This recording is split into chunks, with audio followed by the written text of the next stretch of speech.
बिस्मिल्लाहिर्रहमानिर्रहीम, अस्सलाम वालेकुम वरहमतुल्लाहि वबरकातुह। ओके सो आज की वीडियो में एक शॉर्ट सा कॉन्सेप्ट जो कि मैं आप लोगों के साथ डिस्कस करूँगा, प्राइमरी बार्स और सेकेंडरी बार्स।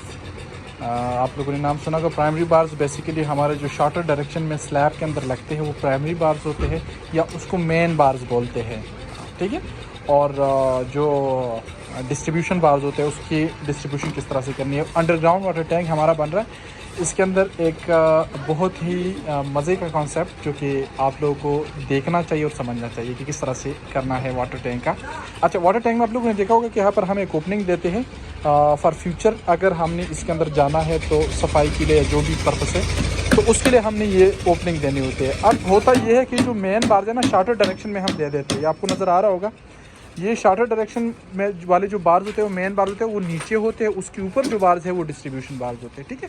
अब यहाँ पर हुआ ये है कि अगर आप इस एज पर देखें तो इस एज पर हमारे पास ये जो बार्स है ना, इन बार्स को सपोर्ट नहीं मिल रहा है एज पर।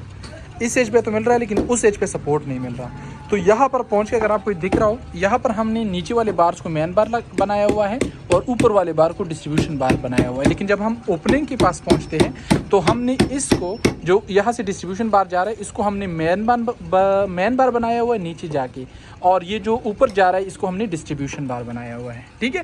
इसकी वजह क्या है? इसकी वजह ये है कि हमारे इस बार को सपोर्ट नहीं मिल रहा उस एज पर। ये कैंटिलीवर केस बन रहा है, तो कैंटिलीवर केस से बचाने के लिए हमने इसको नीचे लगाया है ताकि ये जो बार है ये नीचे जाके वहाँ पर सपोर्ट दे सके, और इन बार्स को हम as a distribution bar use कर रहे हैं। तो ये एक शॉर्ट कॉन्सेप्ट है। जहाँ पर भी आप लोग अंडरग्राउंड वाटर टैंक्स बनाते हैं तो उसके अंदर इस चीज़ का ख्याल रखें कि जो लोड ट्रांसफ़र मैकेनिज्म है, बेसिकली ये स्टील रिइंफोर्समेंट आपकी तब ही फ़ायदा आपको देगा जब आप इसकी लोड ट्रांसफ़र मैकेनिज्म को समझें और सही तरीके से इसकी जो डिटेलिंग है वो करें। तो ये एक शॉर्ट सा कंसेप्ट था, मैं आप लोगों के साथ शेयर करना चाहता था। समझ लिए इसको, और कोई भी क्वेश्चन है आपको तो वो आप कमेंट्स में पूछ सकते हैं। Thank you.